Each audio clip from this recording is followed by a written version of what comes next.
Welcome to the Movies of the Damned podcast. My name is Kyle Grant, and I'm sitting here with my friend and published horror author, John Hunt.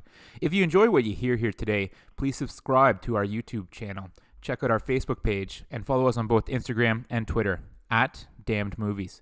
Email us any questions, comments, and suggestions to moviesofthedamned@gmail.com. For further details on John's published works, please visit his blog, johnhuntfiction.wordpress.com. Today, we'll be discussing Joel Schumacher's 1987 film, The Lost Boys. The story follows two brothers, Michael and Sam, who move with their recently divorced mother to live with their grandfather in Santa Carla. One night, Michael meets a gang, later found out to be vampires, on the boardwalk, who initiates him into their group and tricks him into drinking a bottle of blood. This slowly begins turning Michael into a vampire himself. Sam soon figures out that since Michael hasn't killed anyone yet, he's just a half vampire, and his condition can be reversed if they can kill the head vampire. A giant battle ensues with the vampire gang, with Michael and Sam getting the upper hand. However, their mother soon returns home with her date Max, who is revealed to be the head vampire. All seems lost until Grandpa crashes his Jeep through the wall of the house, killing Max. The movie ends as Grandpa explains, "One thing about living in Santa Carla I could never stomach, all the damn vampires." John, opening thoughts on the movie? I just have to say I am very happy we're talking about this. This is one of my favorite vampire films in the sense that it just brings back a lot of nostalgia and memories for me, like when I watched it as a kid, and then when it came out on VHS, and then I watched it over and over, and whenever it showed up on TV, I watched it again. I really enjoy this movie. I don't really have a lot of bad to say about it, and that could be a problem because I am absolutely, I can't, it's almost impossible for me to be objective about this film is what I'm trying to say, because there's so much emotional attachment to it for me for this movie.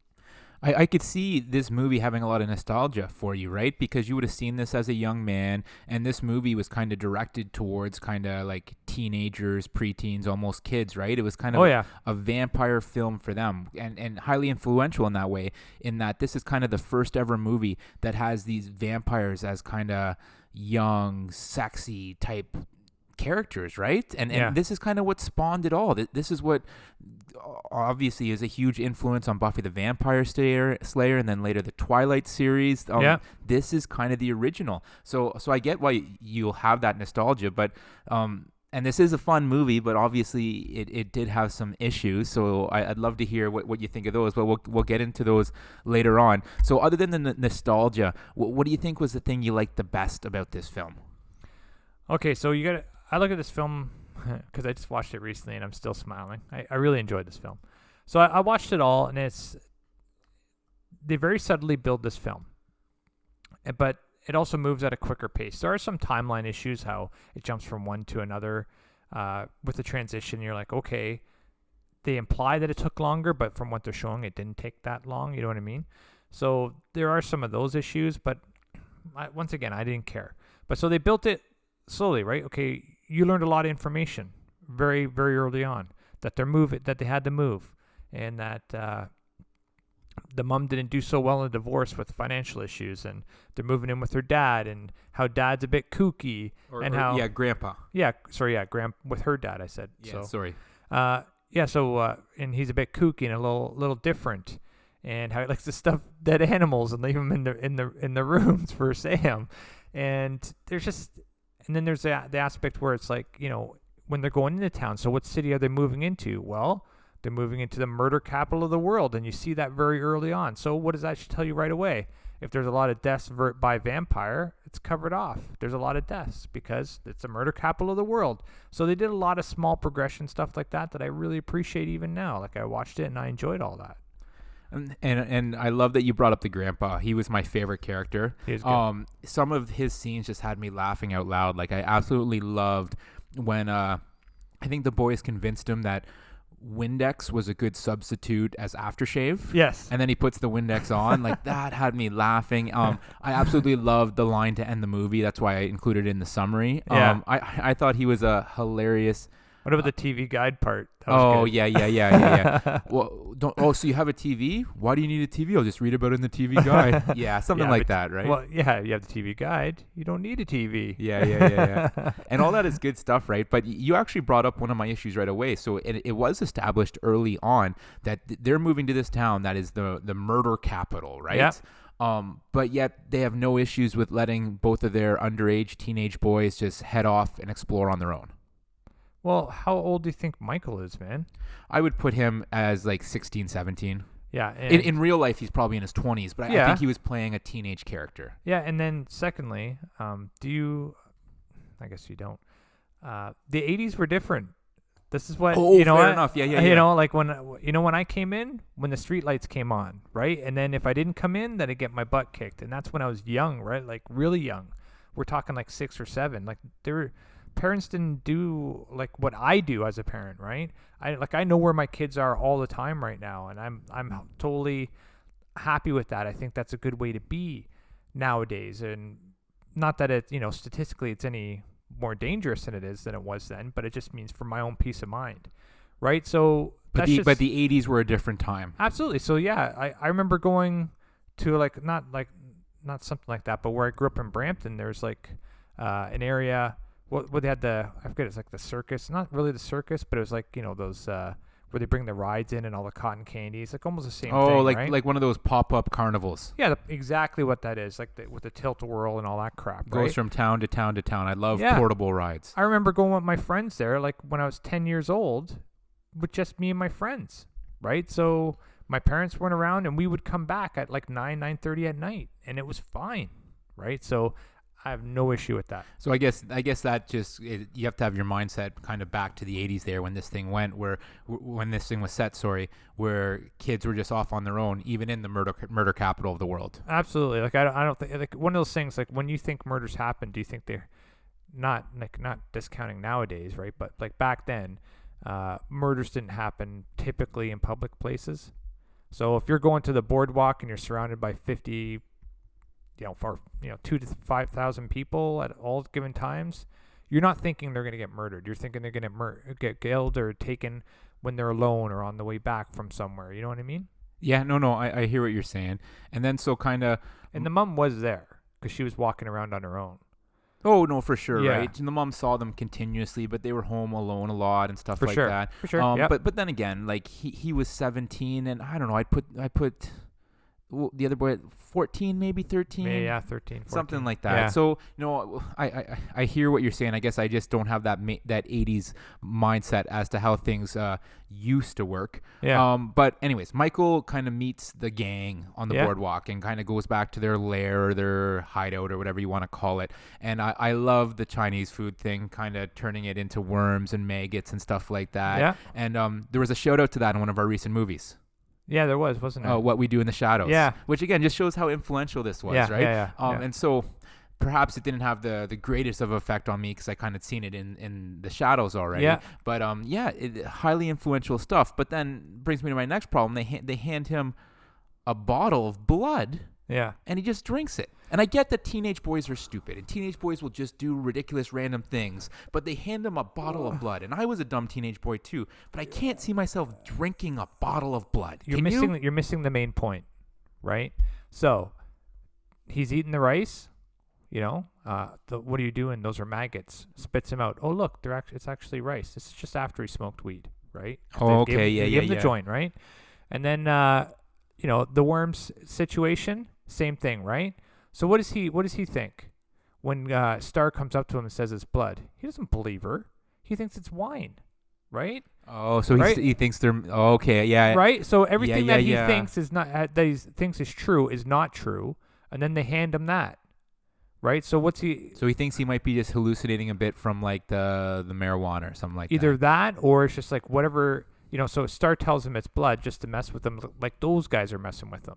Oh. Either way, And he doesn't want them to look at him like he's a wimp and stuff like that. Okay, that makes more sense. absolutely. And then you got to look at it from previous to that, right? So he was definitely in the Star, right? That was very, very quickly established. He's really in the Star.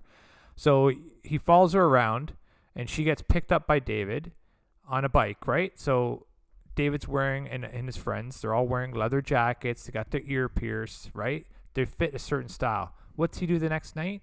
Gets a leather jacket, and he's looking to get his ear pierced. Yep. He wants to fit in with them. So now they're all in this cave because he thinks that's what makes them attractive to her. Okay. Right? So then that's what, and he's trying to be that person to her, be that attractive person. So now he's in there and he's being part of the group. You know what I mean? I think the progression was awesome, man. I have no issues with this at all. I thought it was really good. Okay, and no, I guess I was just looking at it as a one-off, and then like, but you know what? With the progression, how everything goes together, it's making a lot more sense what you're saying. And then obviously, since he drank that blood, he starts that slow kind of transition into a vampire and becomes almost like, I want to call it a half vampire because he hasn't killed anyone yet. Yep. And I just thought it led to a lot of cool scenes. Like, I absolutely loved it when he woke up after sleeping and woke up on the ceiling. I thought that too. was so cool. I'm sure it's been done before, but I can't think of another movie I where can't think of it where it's been done before since like before that movie. I can't think of a time when it was done before that. No, and I absolutely love that. Yeah. I also loved when Michael and Sam first kind of figured out that Michael is a vampire. Yeah. And so they're kind of looking at him in the mirror, and he's got kind of like that half see-through image yet because he's a half vampire, right? Yeah. And the line, and it had me cracking up. As I said, there's a lot of lines that cracked me up, but Sam says something like, "You wait until mom finds out," right? You wait until mom finds out you're a half vampire. Like, it's just so ridiculous. Like, I just love that, right? Yeah, you're a creature of the night, Michael. Yeah, you wait till mom finds out. Right? And it's just like a lot of good comedy in there. Like when Sam kind of the Frog Brothers, man. Yeah, like, I was just gonna bring that up. Yeah. Befriends the Frog Brothers who like are in the comic book store and are like they think they're like vampire hunters, and really you find out later on they have no idea what they're doing, right? No. But these are the guys that they're like trusting to back them up in in this fight against them, right? Yeah. Max. Yep. Turns out to be the head vampire. Yeah. I want to call that a bit of a twist. Just because they had their suspicions. Yeah. And then he passed the test at the dinner table. Yeah. How did you feel about that twist? Did you feel ripped off? Did you see it coming? So what are your thoughts on that? See, once again, like I can't give an opinion based on my knowledge of movies now, right? So, because I watched it a long time ago and I watched it multiple times, right? So it'd be like, I can't say that, that I didn't know this twist was coming, obviously, right? Because I knew it was there. But do you think it adds up?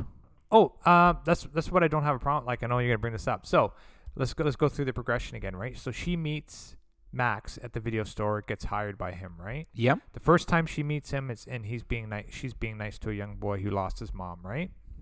So they go into the video store, and then that's when you see David come in, right, with his friends. Yep. He says, "I told you not to come here anymore," and they don't even say boo or bat an eye; they just leave, right? That's where you notice Max and David, like kind of like the power dynamic. Well, yeah, but you don't know what it is. You just think he doesn't want young punks in his store, right? And then so he makes a comment on that, and she says, "Well, they just dress better than we do. They're young." And so he's really into her, right? And the next night, David recruits Michael to go on a bike ride. So right at the beginning, you had Max setting his sights on the mom and knew how to go through the sons. Okay, right? that part makes sense. Yeah, right. So that's what he's doing. And then he shows it at the end. He tells it at the end. I knew if I get your sons, I'd get you. Yeah. He knew that, right? So that's when he sends David, and and then even Star was kind of doing it, even though reluctantly. Like, that's why she was warning him about the blood. She didn't have any problem with him coming back to the cave or anything like that, but she warned him about the blood because she knew what was going on. Oh, and because she was suffering from the same thing, right? Because it's revealed later that she was also just a half vampire since she hadn't killed anyone. Yeah. And then, so I have no problem with what you just explained. Makes perfect sense. Mm-hmm. Also loved it when he kind of showed up there to, I want to call it like the family dinner date type of thing. And he has that great line as he shows up to the door. What does he say to Michael? "You're the man of the house, and I'm not coming in until you invite me." Yeah. I thought that was so clever. That was so good. Yeah. And at that point, I'm like, he's for sure the head vampire. Yeah. But then here's where I have issues, and maybe I just missed something, and you can clear this up for me. Because he passes the test. How does he pass all those tests? Right. So he says it at the end, right? Do you remember that part? There was that explanation at the end, but obviously I didn't get it. So if No. you can explain all it to me. is that it goes because they say that, but you passed all the tests. Yeah. And he goes, "Don't ever invite a vampire into your house, silly boy. It renders you powerless." So in this vampire lore, if you invite a vampire into the house, then they can pass all the tests? Absolutely. They're in a mirror. They're everywhere. Right? Okay, so is this just unique to the Lost Boys, or did I just miss this in all vampires? So can you name me a bunch of hard and fast rules that haven't changed for vampires over the years? So I'm going to give you a point. I'm going to give you that point, right? There's no way that you could have known that, right? I'm conceding that. However, you still feel cheated for that? I thought it was still fun because all the other progressions that added up made that part even make sense. Yeah, and okay, like I thought it was him. I'm like, there's no way it can be because he passed these tests. Yeah. And then I guess they do explain it at the end that in this version of the vampire story, like you said, it renders you powerless, right? Yeah. Okay, fine. So because normally vampires can only come in when you invite them, but they're still vampires and they'll kill you. The whole point is that them tricking you to invite them in so they can kill you, right? That's where their hypnosis and all that type of stuff kind of helps them out. So that's not typical vampire lore, but vampire lore changes all the time, right? Look at Twilight. They can hang out in the sun and they glitter. Like, come on, vampire and lore. They're very romantic, John. And yeah, let's not talk about that. Actually, I'm sorry I brought it up. So, you know what I mean? So, like, it changes all the time. So Okay. there's no hard and fast rules. There's no like, okay, well, that doesn't make sense because in 1935 there was this movie that said this. No, fair enough, right? So I guess I was bringing in my assumptions that I'd learned from other vampire movies, and I'd never seen this version. Sorry, in the original Bram Stoker novels, Dracula could walk around in the daylight. Okay. Right? So it's something that movies and stuff added over time, right? So So maybe that's more so my problem than the movie's problem then. Well, no, because like I said, I will concede, but because you've been saturated with all the other vampire lore, right? Where you kind of get the impression that these are hard and fast rules. So that's what you think, and that's what most people think. So when he passes the test, yeah, it's odd, right? It's like, okay, it can't be him anymore because that's impossible. It's impossible based upon the impossible rules of vampirism, right? I like that word, vampirism. I like that. Okay, so fine. He has to but get. I didn't feel cheated. Is what I'm trying to say. I didn't feel cheated by it. So. All right. I guess I just felt like it wasn't possible for me to guess it, and when I feel that way, that it's not possible for me to guess it, I do feel a little bit cheated. But now that you explain all that other stuff and the lead up and then the explanation, I guess it can fit. But I'm still on the fence a little bit. Okay. So he gets invited in. Wait, would you agree that it's 50-50? Yes. So that's fine. You can't be cheated when it's 50-50. Fair enough. But I still say there's no way you could have guessed it. But yeah, fine. I'll go 50-50. So the big fight scene. Yeah. They weren't invited in. No. So. But they're part of him. They're part of the group. Michael's the vampire. So since Michael was already in there, the other ones can get in there? Okay, so let's this is the funny part about this, and I knew we would have this discussion. We're talking about the logic of the illogical. No, fair enough. Okay. Yeah, this isn't an exact science. 2 + 2 doesn't necessarily equal 4. Right? So Michael apparently drank David's blood. He's part of the vampire gang, and that's his house. Star and the laddie are also in the house. Yeah. Right? Why can't he go in? He needs Sam to invite him in? I don't think so. Not anymore, because they're part of the same group. There's already vampires in the house. And in the lore of this movie, right? If he gets invited in, he's no longer a vampire. So why would he want to do that? No, I hear you, and that's what I was just going to bring up. That maybe for the rule of the Lost Boys is that if you can go in somewhere, but then you give up the, I guess, like for example, being invincible towards the garlic, like when the one fellow was thrown into that garlic bath, and he disintegrated, which was a cool scene actually. Yeah, holy water killed him. He said, "Garlic doesn't work, boys." Oh yeah. Sorry, I got mixed up there. But so I guess if they had been invited in, that bath wouldn't have worked. Yeah. So if you're looking at it from the logic, I guess, of the Max scene, translated later on to the fight scene, then to get invited in is something you actually don't want.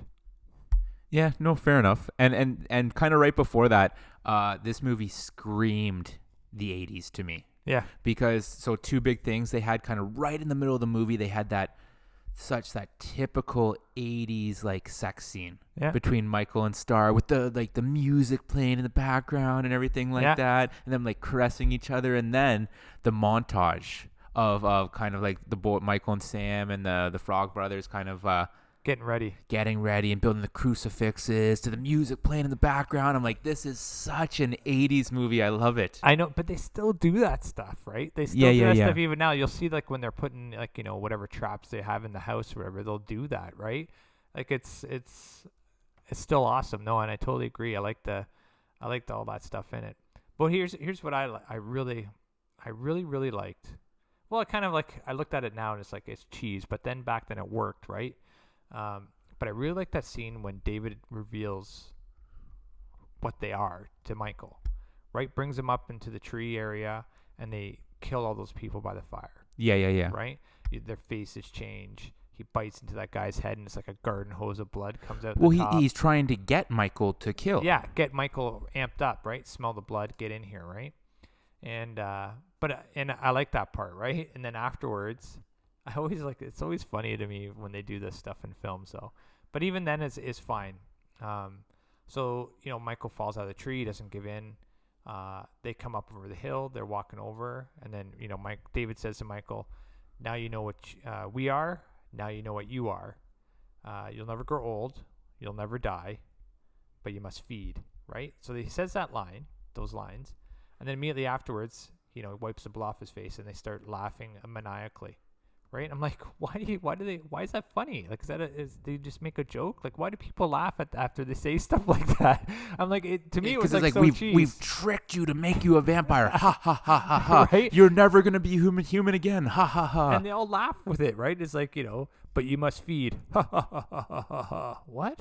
Right? Like, I don't know if when you're being evil, does the humor come on you? Like, I don't know. I think it's just because it's so typical that like the bad people have these evil laughs. But just a couple of lines that you just read just reminded me so much of the movie poster, and it was like such like a cheese 80s movie poster. So the tagline at the top, sleep all day, party all night, never grow old, never die. It's fun to be a vampire. Like, that's awesome, right? Yeah, such a good. I love this movie, man. I really do. Like, but once again, the transitions. So, was the issue. So the night that he drank the blood, and then he's on the train and he falls through the smoke, and then you know, he comes home, and his mom's waiting for him. Yeah. Right. This might have been the first or the second night, but I think it was actually the first night because I think so too, actually. Yeah, because he left after he attacked Sam, right? Where he went to attack Sam. Yeah. He left afterwards to talk to David or whatever to figure it out. Because she came home in a panic when he was like floating out Sam's window. Yeah. Which was also a great scene, right? No, but then he convinces Sam, don't say anything. Yeah, We have to don't figure tell this mom. out. Yeah. And then so, you know, he says, and then he climbs in bed with her wearing the garlic necklace. Yeah. But I'm pretty sure it was the first night then. And then he comes home and then she's like, you know, are we friends? And he's like, yeah. Sure. He's like, does that mean yes? Yes. Well, let's talk like friends, that type of thing. She goes, you know, I work and you're out all night, you're sleeping all day, you know, what's going on? It's like, it was the first night he did that. So like that, I'm like, the only thing I can think of is that maybe they had issues before they moved to Santa Carla. Well, I don't know, but once again, we don't know that. You get the sense that these two boys are very good to their mom, right? Like she got divorced, and you know what I mean, they kind of help each other out. She depends on them, and because she depends on them, you get the sense that there's a history of dependability, right? You don't depend on people that always let you down, so she depends on them, and so I think they didn't show that part. That you just if that was a part of the main plot, it should have been should have mentioned we had trouble back in San. Yeah, like as soon as they got there, maybe she says something to Grandpa like, "Oh, I hope this change of scenery helps things. We've been having a lot of issues," like something like that, right? Right. Otherwise, you think everything's hunky dory, right? Yeah. So for me, I was just like, I didn't like that. That was a very quick transition. He's out one night and he sleeps all day one day, and it's like, what are you doing? Yeah, right. Like, smarten up, and I'm like, what? Right. So for me, like just the small stuff like that, but they had to move the story along pretty No. quick. Once again, but they could have done that like over a couple of days, right? Like I don't know, they could have shown that or something, right? Yeah, and like I said, it only adds like a couple extra lines, like just a Yeah. private conversation between but mom that- and grandpa there. Saying that though, like it didn't ruin anything at all for me, right? I just like some of those small transitions were just a little too quick for me because it, like I said, they imply it's been going on for a long time, but in movie time it was only one night. Yeah. You know what I mean? So that's the only issue. And the other I thing have is with too this is, film. and it might be tough to put yourself back there, but kind of in the 80s, movie running times weren't what they are today. No. It was like an hour and a half. Yeah. Like if the movie was 2 hours, it was like, oh my gosh, There's we're a big meeting about it. Yeah. Can we cut time off? where today that's the norm, right? Yeah. But you love this movie. Critics did too. 74 on Rotten Tomatoes. Yeah. The audience score on Rotten Tomatoes 85. Yeah, because critics are wrong on this one. So are you even higher than 85?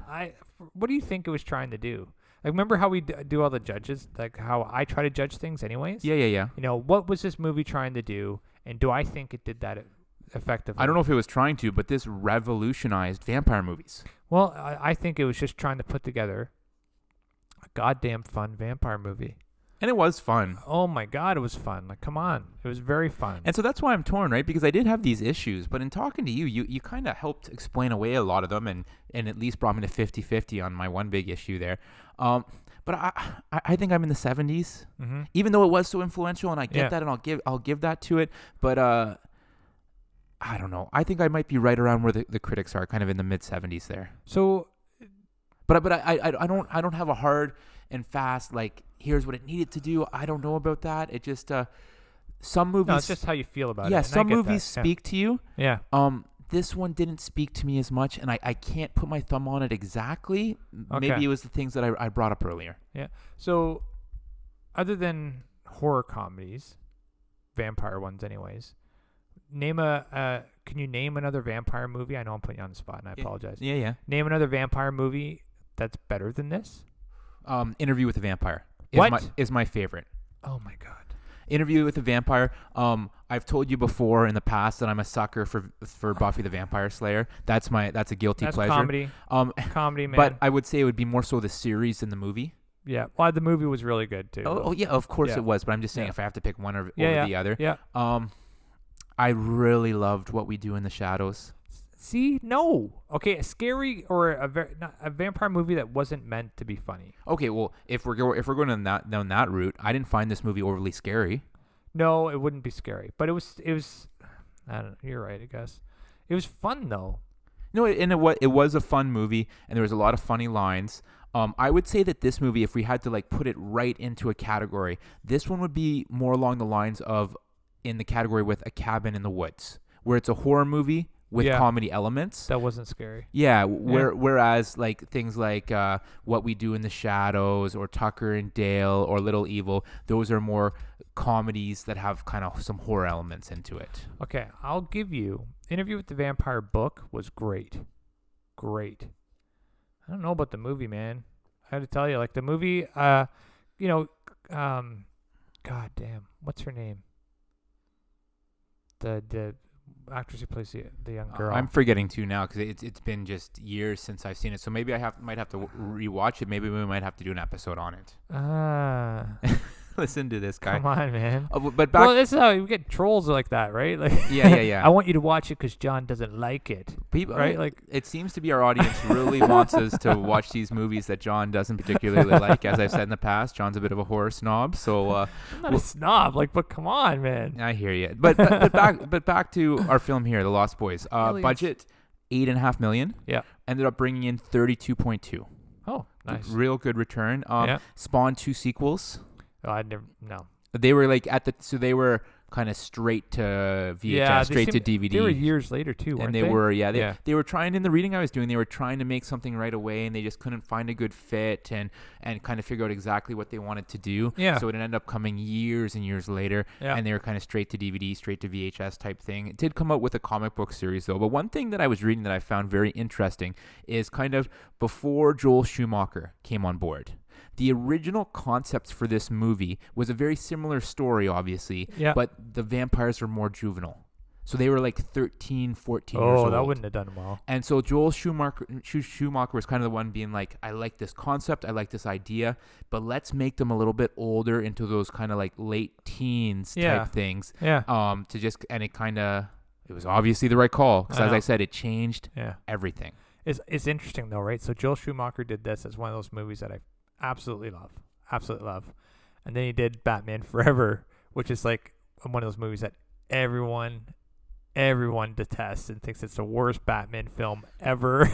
It was very comic bookish, yeah. And so it's like it's interesting because I really enjoyed this movie. Well, you know what? Sometimes you hit, sometimes you don't, right? Like Absolutely, we all do, right? We just had a Yeah. conversation a couple episodes ago with David Fincher in Alien 3, right? For sure. Who you never know how much interference sometimes these directors get from the movie Yeah. studio, and how difficult actors can be, or how Yeah. tight their timeline is, right? So you We know, absolutely do not know enough to make an informed decision. That's for everybody sure. has missteps Yeah, here and there, right? for sure. Well, buddy, anything else to add? No.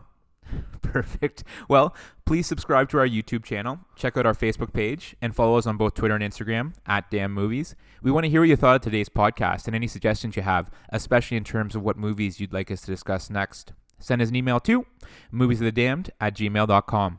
Please also check out John's full-length novels. His first two novels, Dollhouse and The Tracker, are Amazon bestsellers, and his new novella, Balance, is also available on Amazon. For further details on John's other published works, please visit his blog, johnhuntfiction.wordpress.com. Thanks for listening, and we'll see you next time. Yeah, in respect to movies that you want us to watch, try not to pick only ones I don't like, okay? Like, just try to pick something, good, right? Like, maybe, or even something controversial. So I know a lot of people don't necessarily like High Tension. I love that movie. I thought it was great. So, something like that, you know what I mean? And secondly, my fourth book is now available for pre-order on my publisher's website. So it's not on Amazon yet, but you can get the paperback pre-order now at blackrosewriting.com. And it's called Off the Grid. It's awesome. And just check it out. And it's very interesting. So, but later on it will be available on Amazon. It's going to be a Halloween release, which is pretty exciting for me. And once again, check out my blog for links to my other books and all that type of fun stuff. And, please comment and all that fun stuff because we like to hear from you. It's much easier to comment on YouTube, and we will check the comments regularly. So you can just type in a quick comment. We will get back to you. And other than that, have a great week. Be kind.